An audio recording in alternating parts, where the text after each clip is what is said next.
Welcome to the Deep Dive.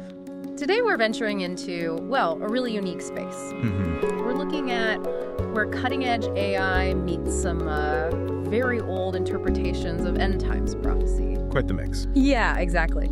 Our source today is the Rosenberg podcast script, Trump, AI, and the Final Deception, a prophetic glimpse. Okay. And the big question it raises, the one we really want to explore with you, is this.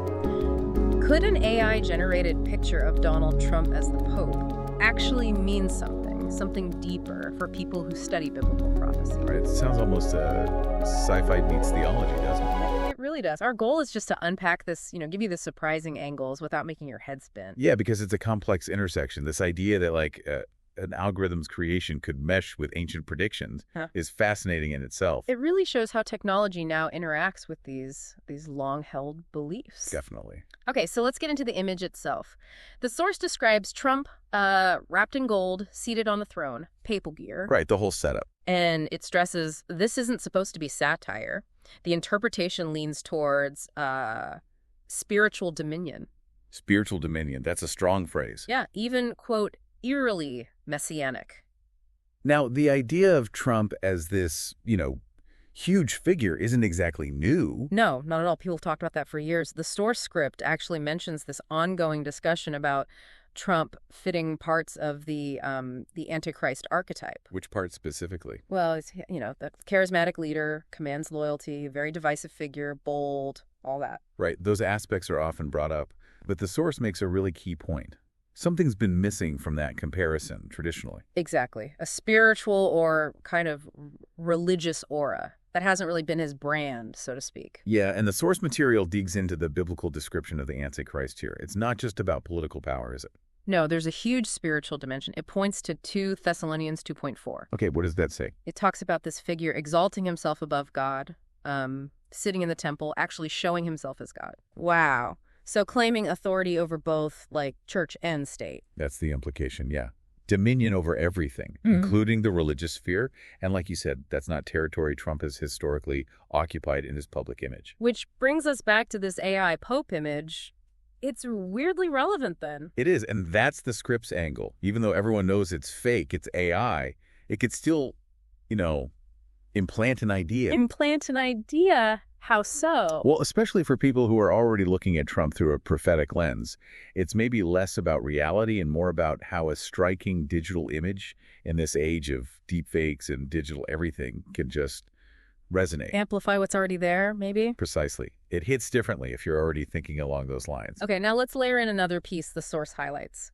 The beliefs of many evangelical Christians. Right. This is crucial context. There's this significant belief that supporting Israel is, biblically mandated, tied to prophecy, and that we are potentially living in the end times right now. Absolutely. Yeah. And within that specific framework, some of Trump's actions regarding Israel suddenly look very different, potentially very significant. Which actions are we talking about? The script mentions.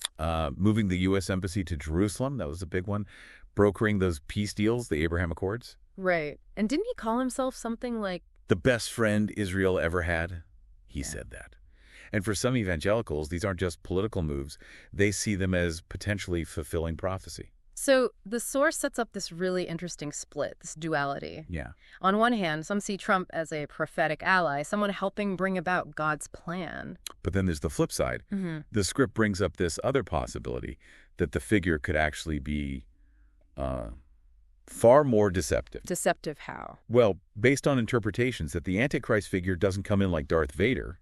Yeah. He initially comes promising peace, makes deals, builds trust. Oh, okay. Like a peacemaker first. Exactly. Gains credibility before any kind of betrayal later on. Yeah. That's one reading of the prophecies. So this leads to the core question the script seems to be circling. Which is? Could this AI image, this weird digital anointing, as the source puts it, could that be seen, symbolically at least, as supplying that missing spiritual authority piece for Trump within that Antichrist archetype? It's a provocative thought, isn't it? Not literal authority, obviously, but a powerful visual symbol that taps right into that spiritual dominion idea. Especially for those already interpreting things prophetically. Right. It could resonate very deeply for them. Now, we absolutely need to be clear here, and the original script emphasizes this too. Good point. This deep dive, we are not saying Donald Trump is the Antichrist. That's way outside our scope. Absolutely not. That's a matter for, personal faith, theologians, interpreting complex texts. It's not about validating one interpretation over another. No. What's really compelling, I think, is watching this convergence. You've got AI tech rapidly evolving, politics, deeply held religious beliefs, ancient prophecies, all bumping up against each other right now. Yeah. It's a snapshot of our current cultural moment, really. This intersection is, well, it's significant, and it's still unfolding. For sure. And the source kind of lands on this final thought about the sheer power of just one image today. In our visual world, yeah. Could a single AI picture, something that seems like just, I don't know, digital fluff? Yeah. Could it actually start to shift perceptions? Could it nudge someone towards seeing a leader as, well, almost messianic? It makes you think, doesn't it? Yeah. About the subtle ways our views can be shaped, often without us even realizing it. Mm-hmm. Which loops back to the main theme here from the Rosenberg script. How technology, especially AI, creating these potent images, gets tangled up with politics and these enduring end times beliefs. It forces us to consider how digital stuff that seems maybe temporary or superficial, can take on really profound meaning depending on who's looking and what framework they're using. Yeah. The original script closes by just reminding us that for many people, prophecy isn't some dusty old idea. It's relevant for understanding right now. Still a lens on the world for them. Exactly. And maybe the thought to leave you, the listener, with is this. In this absolute flood of digital content we swim in, Right. Could simple things, like this weird AI picture of Trump as the Pope, actually carry way more complex weight, more influence than we might first assume, especially when viewed through these different powerful interpretive lenses? It definitely gives you something to chew on regarding perception, technology, and belief in our pretty wild modern world.